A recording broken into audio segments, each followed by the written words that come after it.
말씀에 최수창 고수 함께하십니다. 고수님 안녕하십니까? 네, 안녕하세요. 먼저 오늘의 주제 같이 확인해 보겠습니다. 네, 정책 기대감 경영진 교체에 네이버와 카카오 다시 뜨나? 네, 오늘은 플랫폼주 한번 분석해 보도록 하겠습니다. 최수창 교수님, 네, 이 온라인 플랫폼에 대한 규제가 좀 완화가 되면서 시장도 괜찮아진다, 뭐 이런 이야기가 나오고 있는데 좀 고수님은 어떻게 보시나요? 이 부분이 좀 훈풍을 부는 듯한 기술적 네. 반응을 같이 보여주면서 이 영향력이 커질 수 있어라고 기대 심리는 커지고 있는데 좀 더 세세하게 한번 따져보도록 하죠. 네. 이 부분은 우리나라만의 어떤 규제 완화나 규제 부분이 아니거든요. 그래서 글로벌 시장에서의 이 해외 플랫폼 업체들의 영향력 어떤 정도인지 또 그리고 규제가 어떻게 되는지 살펴볼 필요성이 있겠는데 네. 실제로 영향력은 유럽 기업들은 3%도 안 됩니다. 전체. 왜냐하면 이제 대표적으로 나오는 기업이 이번에 배달의 민족을 인수한 예. 딜리버리 히어로. 네. 그리고 또 하나는 이제 스포티파이라고 해서 음악 서비스하는 업체. 네. 러시아 검색 엔진이 인덱스, 얀덱스.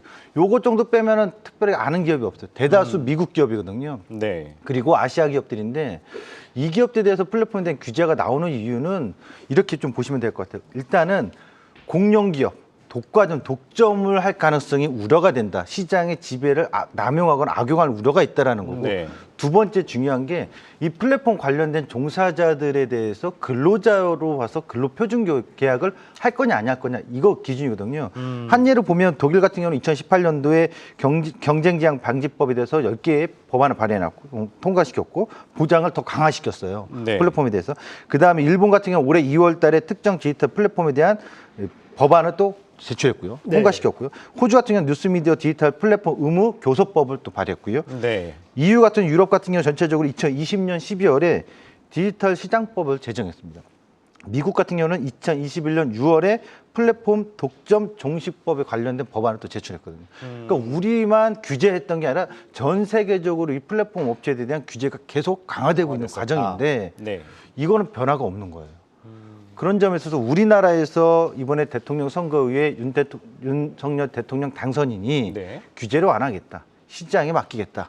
이런 식으로 완화에 대한 정책이 나오긴 합니다만 이 변수가 워낙 많기 때문에 우리나라에서만 완화된다고 해서 해결될 부분이 아니거든요. 네. 그리고 실질적으로 이 부분은 이 플랫폼 업체들을 이렇게 규제했던 이유 중에 하나가 대표적인 게 마트의 24시 영업 제한이라든가 대형마트 또는 의무 휴업일 이런 부분들을 본다면 이런 IT 플랫폼 업체들이 계속해서 시장 지배력을 높여가면서 수수료에 대한 과다 폭리 네. 이런 부분인데 이건 약간 투자 정책 투자가 아니라 정치 철학이 좀 관련된 것 같은데 이 부분에 대해서는 제가 뭐라고 말씀 못 드리겠어요. 네. 누가 맞다 틀리다는. 허나 글로벌 해외에서는 모든 플랫폼 규제를 하고 있고 그것은 근로자 기준 쪽에서 더 초점을 맞추고 있다는 건데 국내에서는 이 완화법, 원풀법에는 이 완화가 된다 하더라도 네. 변수는 여전히 많습니다. 많다. 왜냐하면 실제 공목상권이라든가 소상공인에 대한 피해 우려가 상당히 커지고 있기 때문에 그렇죠. 사회적인 여론에 대해서도 또 달라질 수 있거든요. 그렇죠. 네. 그래서 이 부분이 곧 플랫폼 완화가 된다고 해서 완화 정책에 대한 뉘앙스가 나온다고 해서 플랫폼 업체들의 이익이 바로 개선되거나 뚜렷하게 성장 동력으로 작용할 가능성은 아직은 드물다. 제가 봤을 때는 변수가 많다 이렇게 좀 보여지고요. 결정적으로 플랫폼 업체들의 성장은 이런 완화 정책이 아니라 실질적으로 콘텐츠 양성해야 되거든요. 실질적으로 처음에 우리가 라이코스라든가 야후코리아 많이들 아시잖아요. 해외 기업들이 네. 많이 들어왔습니다만 결국 검색 시장에서 우리나라 기업이 기술력이 더 높았기 때문에 네. 또 하나 그 시장을 장악했기 때문에 성장한 거고요. 서치 이후에는 이제 커머스 시장이 커진 거 아닙니까? 네. 최근에 이런 플랫폼 업체들이 커진 이유는 결국 커머스 시장이었어요. 다만 논란이 됐던 건 네이버하고 다르게 카카오 같은 경우 워낙 골목상권에 관련된 다양한 사업을 너무 많이 하면서 네. 문제의 제기가 나타났던 건데 결국 지금 커머스 시장, 전자상거래 시장이 2021년도에 약 190조 원 시장이었거든요. 이게 2025년도에는 약 거래 규모가 300조 시장이 될 거라고 예상이 되니까 이런 커머스 시장에서의 성장 그리고 계속해서 해외 공략하면서 콘텐츠 공략들 하잖아요. 네. 그런 신규 사업에 대한 성장 동력들이 더 주목이 돼야지 이런 법안 통과 여부에 대해서 일일비할 필요는 없다 이렇게 보여집니다. 네, 그렇군요. 자, 그런데 또 어제 기묘하게도 양사가 대표급 CEO의 교체가 있었어요. 네. 일단 네이버 같은 경우는 뭐 41살에 최수현 CEO를 대표이사로 선임했고요. 또 카카오는 김범수 회장이 네. 정적 사퇴를 했죠. 네. 과연 이런 대표급 CEO의 변화 주가에는 어떤 영향 줄까요? 우선 새로운 경영진이 교체된다는 건 기대감이거든요. 네. 이제 프로야구 시즌이 딱 시작하는 코앞에 있거든요. 보통 프로야구 팬 여러분들도 전년도에 팀이 성적이 안 좋았다면 감독이 교체되면 올해는 뭔가 달라질 거야. 그렇게 되죠. 그 기대를 기대감이 하죠. 있는 거예요. 네. 그런 것처럼 경영진에 대한 교체는 새로운 어떤 기대감, 그리고 조직의 새로운 조직에서 어떤 문화라든가 조직 개편에 대한 기대감에 대해서 긍정적인 영향을 충분히 미칠 수 있다고 봅니다. 네. 근데 이렇게 또 이제 변화가 있었던 이유 중에 하나는 그 IT 플랫폼 업체들은 정말 시대에 빠른 사업의 방향이 정말 빠르게 변하고 있거든요. 네. 그런 변화에서 또 민감한 업체 산업이 중에 하나이기 때문에 경영진의 교체는 뭐 시의적절한 상황이다. 그래서 주가에 있어서 기대감을 갖게 하는 이슈는 된다. 이렇게 좀 보여집니다.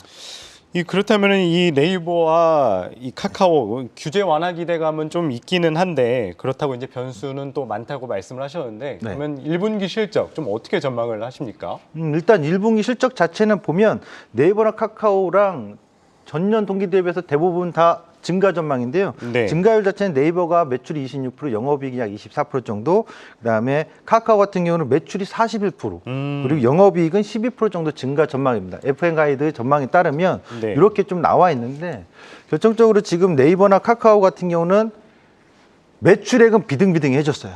전년도 연간 매출액으로는 뭐 6조 원대니까요. 예. 앞으로도 매출 자체는 전체적으로 증가는 지속될 전망입니다. 근데 이제 포인트를 보면 그 네이버 같은 경우는 서치 검색하고 커머스 시장 네. 여기서 커머스 시장이 더 확장이 되고 있는데 서치 시장은 더 확고하고요. 그리고 국내에서 서치 시장에서 확고한데 카카오는 좀 특이한 점이 있습니다. 사실 이 검색이나 이 서치 쪽은 네. 크지 않고요. 네. 톡비즈라고 해가지고 이 커머스 이쪽인데 여기에서 이제 굉장히 발빠른 외형 성장 확대하고 있거든요. 이게 주목이 되는데 이게 바로 문제인 거예요. 발빠른 성장이 카카오한테 좋은 건 맞으나 네. 방금 처음에 했죠. 온풀법에 있어서 문제가 됐던 그렇죠. 규제 그렇죠. 이유가 네. 모두 골목상권, 사실상 배달앱이라든가 뭐 대리기사라든가 그렇죠. 택시라든가 이런 부분들을 사실 침투하고 있는 거거든요. 네. 카카오가 사회적으로 지금 문제가 되고 있었고 김범수 의장은 한 발 물러난 이유도 바로 국내에서의 사업은 확장을 하면 좀 우려가 되는 부분이 있어서 그렇죠. 해외로 나가기 때문에 거든요. 근데 해외 시장에 있어서 사실상 카카오가 성과를 낸 건 딱 하나입니다. 웹툰 시장에서 일본에서만 피코마거든요. 근데 네이버 같은 경우는 해외 시장에서 성과를 탄탄하게 만들어 갖고 구축을 한 지가 꽤 오래됐죠. 네. 그러니까 네이버가 해외 시장 공략했던 발판 어떤 롤모델 삼아 카카오도 하겠다는 얘기인데 분명 시간차랄까 격차는 있습니다. 그렇죠. 일본에서의 라인이라든가 또 일본뿐만 아니라 동남아 시장부터 시작해서 이 라인 웹툰부터 시작해서 라인을 통한 해외 성장은 네이버는 탄탄하게 해놓고 있는 상황이고 이제 카카오는 신규를 하려고 한 상황이라는 점, 이게 좀 차이점이 있다고 보시면 될 것 같고요. 또 하나는 카카오와 네이버에 있어서 두 기업에 있어서 영업이익률을 꼭 비교하셨으면 좋겠어요. 네. 그러니까 매출의 성장은 비슷하게 가고 있으나 영업이익률이 거의 2배 차입니다. 네이버는 20%대 영업이익률, 카카오는 영업이익률이 10%대에서 9%대 왔다 갔다 하기 때문에 이런 차이점이 있다. 일단 1분기에는 실적이 전년 동기 대비해서 긍정적으로 나오면서 지금 단기 낙폭과대에 따른 기술적 반등 구간에는 놓여져 있다. 이렇게 좀 보여집니다. 네, 그렇군요. 자, 그러면 오늘 개최한 종목 여러분과 같이 화면으로 보시겠습니다. 네, 역시 네이버군요. 네, 네. 네이버 소개해 주시죠. 제가 네이버를 선택한 이유는 영업이익률입니다. 영업이익률. 아, 그렇죠. 방금 2배. 네, 맞습니다. 그리고 이커머스 시장에서 국내 1위입니다. 최근에 네. 이제 쿠팡의 내기가 많이들 나옵니다. 쿠팡 같은 경우는 작년에 두 가지 특징이 있습니다. 사상 최대 매출 22조 원대. 네. 근데 또 반대로 사상 최대 적자 1조 6천 원대. 그리고 손정희 회장이 또 일부 지분도 매각을 했고요. 그렇죠. 그래서 쿠팡도 있습니다만 네이버는 실질적으로 이익이 잘 나고 있습니다. 네. 그래서 이커머스 시장에서 국내 1위 업체고 향후에도 이 기준점의 점유율 자체가 크게 바뀌진 않을 거라고 네. 저는 전망을 합니다. 그런 점에 있어서 전자상거래 시장이 계속 커지면서 네이버의 영향력은 더 확대될 것이다. 네. 이렇게 보여주고요. 또 하나는 신규 성장 동력 중에서 라이브 방송, 라방이라고 하는데 이 부분에서도 네이버가 조금 더 카카오 업체보다는 더 앞서가는 모습이다. 뭐 아직 뭐 승패는 나오지 않았습니다만 네. 그런 점이 주목된다는 점을 좀 보셨으면 좋겠고요. 또 아까 한번 얘기했던 것처럼 네이버는 실질적으로 해외 글로벌 시장 공략을 오래전부터 탄탄하게 해놨기 때문에 그 점에 있어서 더 주목이 된다. 단 차트를 제거 잡을 수 있으시면 잡으시면 좋겠는데 못 잡으신다면 제가 보는 네이버는 지금이 최저기의 저점 매수냐 꼭 네. 그렇지는 않거든요. 저는 지난번에도 한번 네이버 이 시간에 230 캐치 때 얘기할 때도 네. 네이버가 더 좋다라고 말씀드렸는데 비대면 시대에 코로나 시대 2019년부터 올라왔잖아요. 네. 이 주가 상승기에 딱 하프 자리 그리고 작년도에 연시초가 자리 29만 1,500원.